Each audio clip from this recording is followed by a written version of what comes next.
Welcome back, friends. I am here today to read Patina Chapter 3. I'm so excited to dive back into Patty's story. The first few chapters are really just learning the background, knowledge, and exposition of Patty and her life, right? We start off right away with Ghost's first race, which he ends up winning, but then it really quickly goes into more detail about Patty's home life. We learn that she lives with her aunt and uncle because her mom a few years ago got diabetes and was not able to take care of them because she had a few amputations. We also learn that before they had to go live, before Patty and her sister had to go live with her aunt and uncle, and before her mom really had to have all those operations, she also lost her father. So Patty, for probably the majority of her life at this point, has been really, really responsible for her baby sister, which, we see her doing her hair and caring for her. In the end of chapter 2, they go to church and the mom is really trying to connect with Patty and trying to figure out how her new school is going. Patty's kind of bitter about losing her race, and they kind of allude to the fact that maybe Patty's grades aren't great at the moment, and her mom is a good mom. She has really high expectations for her. So let's dive back in and kind of see where we're at with Patty. All right, let's go. Okay, Patina, Chapter 3. To do.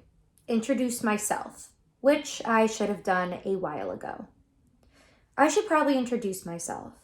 My name is Patina Jones, and I ain't no junk. I also ain't no hair flipper, and most of the girls at Chester Academy are hair flippers, who would be looking at me like my mom was some kind of junk maker, but ain't none of them got the guts to come out of their mouths with no craziness. They just turn and flip their dingy ponytails towards me like I care. Tuh. I guess it's no secret that it's never easy being the new girl. And I get to be the new girl in 2 different places. On the Defenders team and at Chester. Lucky me. But at least the Defenders I can deal with because I know for a fact I can run. I've been running track for 3 years now, thanks to Uncle Tony. Well, not just him. It really has more to do with my mom, Dad, Uncle Tony, and Maddie. My whole family. But let's just say Uncle Tony okey-doked the idea into my brain. So it was my dad's birthday and also a few months before my mom's legs were taken, and we were celebrating with cupcakes and real cupcakes, not pretend ones that my mother had baked in honor of him. Yellow cake, strawberry icing, Dad's recipe. It had become a tradition that I loved, even though it always made me sad. It was really just a chance for everybody to sit around and for the old heads to crack jokes and tell me and Maddie stories about him. Maddie never knew him.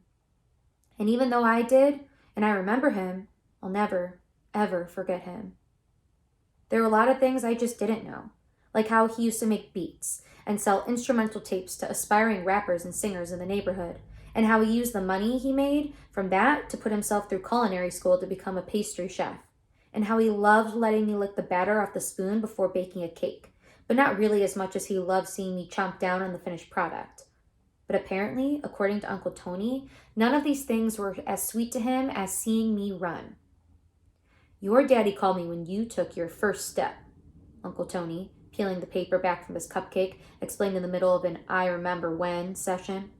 I answered the phone and Ronnie just started yelling. She did it, Toon! My baby did it! Toon is what my dad called Uncle Tony, a nickname from when they were kids back when Uncle Tony was obsessed with, you guessed it, cartoons. He sure did. He was so proud of his pancake, was walking. Ma confirmed, smirking like this memory didn't bother her, even though the shine in her eyes said different. Maddie, who was too young to really care about any of this, listened in, cupcake icing smeared all over her chin. Didn't really make sense for me to wipe her mouth until she was done making a mess, the things you learn. But when you started running, Uncle Tony shook his head, that's when he really lost it. He'd send me videos every other day of you dashing back and forth across the room, little fat legs just moving. But you'd have thought you'd grown wings and started flying or something the way Ronnie was acting. Uncle Tony licked pink frosting off the cupcake and went on. I didn't know what it was about, seeing you move like that, but your daddy loved it. You were definitely his pancake, but you were also his little sprinter. Before then, I never even thought about running. It didn't even cross my mind, even though I used to smoke all the boys in gym class at school, including Lou, who would get all in his feelings and be almost about to cry. Lou be so salty, fretting like he wasn't impressed, which didn't matter because running ain't mean nothing to me anyway. Not like for real. But after hearing Uncle Tony talk about my dad like that, something clicked. And one night, a few months later, after Ma's legs were gone, after a crazy moment with Maddie, and I do mean crazy, that I'll also get to later on, I asked Mom Lee and Uncle Tony to sign me up on a team. And they jumped to it because to them, it was also a good way for me to, I guess, deal with all the changes I was going through. Balance out all the wild stuff. So proving myself on this new track team, the Defenders, was still just running, even if it was elite. I mean, no matter how you look at it, it's still listen to your coaches at practice and wait to hear the gun at the meets. Then run. Nothing to it. But proving myself at Chester Academy, also elite, was trickier, way trickier, because there were no practices, no coaches, and no starter pistols telling me when to leave everybody in the dust. Matter of fact, it ain't even no dust at Chester. And running ain't nothing these girls are concerned with at all, unless it was running their mouths. Chester Academy is one of those schools that go from kindergarten all the way up to 12th grade, but the different levels are broken into 3 wings of the building. The South Wing, which was where the high school was, the East Wing, which was 6th, 7th, and 8th grade, and the North Wing, which was elementary, Maddie's domain. Yep, she's at Chester too, and she loves it, but that's because this is the only school she's ever been at. She's never been in a school where you didn't have to wear pleated paper bags. She never went to a school with boys, and yes, boys make school really, really annoying sometimes, but they also can make it pretty fun, or at least funny. Maddie never went to a school with mostly black kids either. She's only known life as a raisin and milk, as my mom puts it, where lunch is sauteed prawn, which ain't nothing but a fancy way to say cooked shrimp, and this stuff called couscous, which is basically just grits without the glob. Me? I'm a proud product of the Barnaby Terrace school system, where we ate nasty rectangle pizza. I don't miss that part. And drank chocolate milk for lunch, where we played pranks on people and traded candy while talking trash after school, where we had fun. Chester, well, I ain't had 1 second of fun at Chester yet. Matter of fact, when I walk down the busy hall in the morning, I keep my eyes down. Focus on the floor because I ain't got time to get stunted on by a whole bunch of rich girls whose daddies own stuff. Not like cars and clothes, though they got those too, but like stuff, like boats. Ain't even no water nowhere near here, but these fools got boats. And they don't just own their houses, they own buildings and businesses. Not like a corner store or weekend dinner plate situation or nothing like that. I'm talking businesses. My dad, he wanted to start his own business, another one of those birthday stores, a cupcake shop. And maybe if he didn't never wake up, he would have done it. But I bet he wouldn't have bought no boat. But that's who these girls' daddies were, what they did. And if your daddy got himself a boat and a building, what does he get you? Probably some kind of crazy pet like a horse. Can you even teach a horse how to guard your house? The other thing about these girls is that it seems like they ain't never been told they can't do nothing. Never. I mean, they be wearing full faces of makeup and everything. Do you know what my mother would do if she saw me with my whole face made up for school, like I was about to go on some kind of fashion photo shoot or something? She'd probably try to run over me with that wheelchair. But here at Chester, as long as your face is selfie ready 100% of the time, you got a chance. A chance at what? Well, I don't really know. All I know is I ain't got one. What I got is track. I got Ghost, Sunny, and I can't believe I'm gonna say this, Lou. That's what I got. Who I got. So I don't really care about the selfie readies. Well, that's not totally true. I care a little bit. So, what y'all doing this weekend? I asked Taylor Stein, Taylor Dorsey, and Becker Broward. It was Monday in history class, which meant it was also the second day of the worst group project of all time in the history of life. The four of us had been lumped together last Friday to start on this assignment about an important woman from the past, and in 2 weeks we would have to do a presentation on her. On Friday, all we did was nail down who we were going to focus on. My first choice was my hero, Florence Flojo Joyner, but none of the girls in my group knew who she was. Seriously? How do you not know one of the flyest runners to ever take a lap? There was a woman named Madeline Manning who was probably the best American 800-meter runner, and that's my race, but still, Flojo is it. Plus those nails. She looked like she raced during the day and was in a singing group at night. So anyway, when I tossed out my second choice, which was Harriet Tubman, who to me was also a pretty good suggestion, running from slavery and then coming back all those times to free everybody else, like a relay through the Underground Railroad, and Uncle Tony said she might be the new face of the $20 bill. That's major. But the girls weren't feeling that either. And these are the moments I miss not going to a school with Cotton, because she would have been like, yo, you know how crazy it would be to see my face on money? Like a $100 bill? I'd be framed in every corner in the hood. Your girl looking like money on money. But that's not how the conversation went in my history group. Instead, it was all, Harriet Tubman's too serious. So when I asked who they were thinking about, Becca, who was one of these girls who swore she was going to be a star when she grew up, said we should do a project on this lady named Sally Ride. First woman in space, she said, strangely pointing up at the ceiling. Okay, I can't front. Not a bad suggestion, but then Taylor said for the second time, all these choices were too serious, as if the topic wasn't a serious topic. I mean, it's hard to be seen as important if you ain't never been through nothing serious, but Taylor, who goes by TT, one of the few nicknames, decided to add her 2 cents. By the way, I want my face on the penny because pennies be everywhere and they get my skin tone right.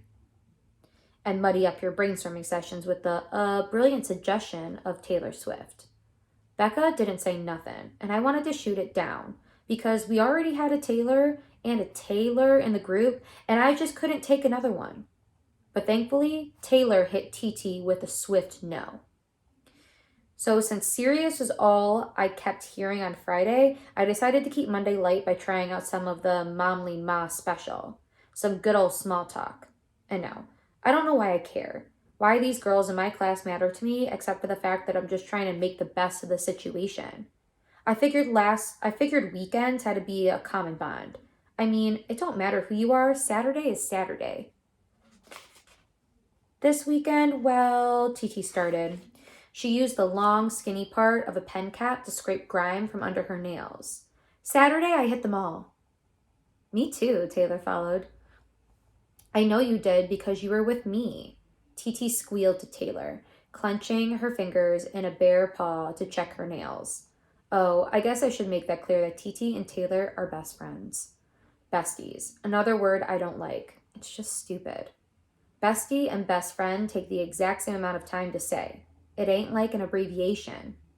That's like me calling my teammates my teamies. Anyway, not only are Taylor and TT best friends, but they're also cousins, cuzzies, and pretend to be sisters, sissies. They're like attached to the ponytail and call themselves T&T, which is funny because most of the time I just wish they'd explode. Here's my issues. Not with bestie cousin sisters, but with group projects. One of the group members always has to volunteer their house for everyone to go over to and work on the presentation, which was never really a good thing because 2A, ain't nobody coming to my house and I don't want to go to theirs. 2B, only one person in the group actually does any work, which brings me to 3. That person is me. So as the Taylors started going on about whether or not they should both take a t-shirt, the same exact t-shirt, back to exchange it for a smaller size, and Becca was off in space, it was me who reached into my backpack and pulled out printouts of images of this Mexican painter lady, Frida Kahlo. I swiped them from the internet over the weekend. Frida Kahlo was who we all settled on Friday. By the way, with the help of Miss Lanford, who figured political stuff, sick stuff, service stuff, and art stuff could all be exploded in the life of this one artist. I was cool with it. I mean, she wasn't Harriet or Flojo, but this lady, Frida, wore suits, stood up to dudes, and had issues with her legs. Good enough for me. After a few seconds of the other girls looking at the images, I got tired of waiting for them to ask how my weekend was. Not like they would have cared about me cooking Maddie's breakfast, making sure she ate her dinner, doing Maddie's hair, church with Ma, and the stinky Thomases, then letting Maddie crawl in bed with me last night while I counted all the beads in her hair, one by one, hoping she'd be asleep before I got to 90. Plus, on top of all of that, finding time to research Frida Kahlo for this project and not go to the mall. Oh, and I had to run. But still, I was waiting for them to ask, waiting for them to be normal, or at least treat me normal. Well, I had a track meet, I threw out there, out of the blue. Not like I wanted to talk about that either, but I was willing to just try to connect or whatever. Whoa, this lady is in desperate need of some tweezers, Taylor said, actually pinching the paper between Frida Kahlo's eyes. Came in first in the 800 meter, I lied, still waiting on anyone to say something about it, to acknowledge me. But before anyone did, Miss Lanford popped over to check on us.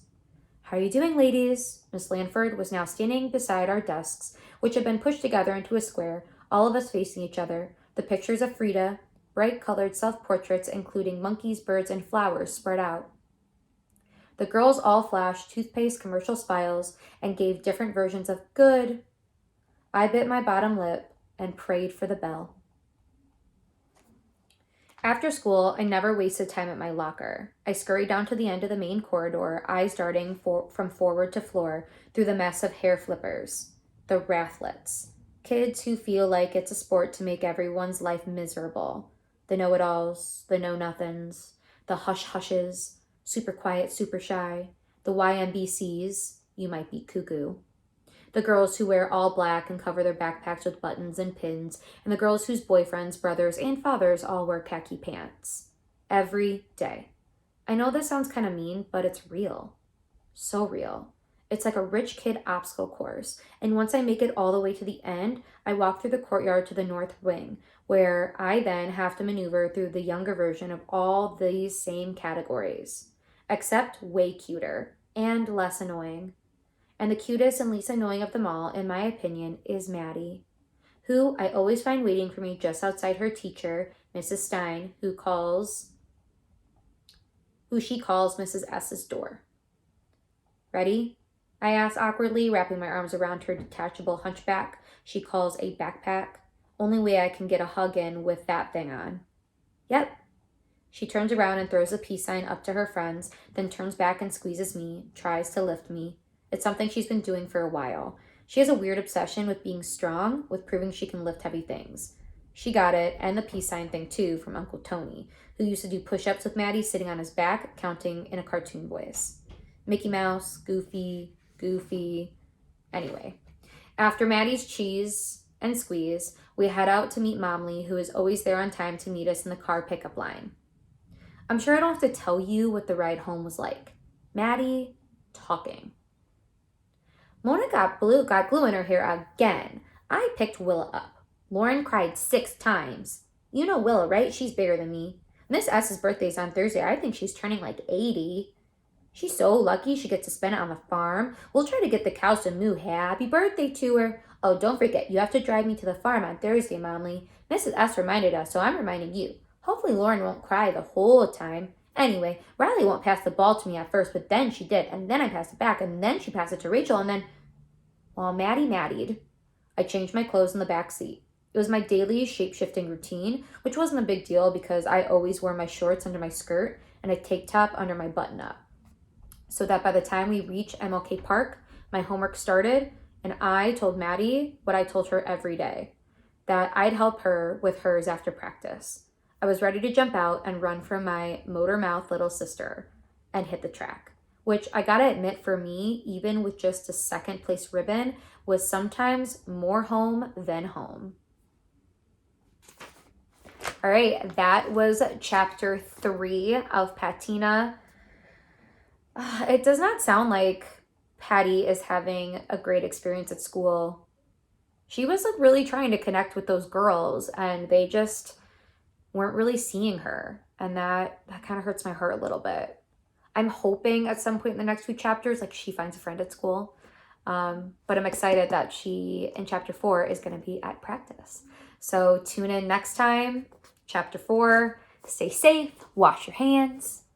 Bye, everybody.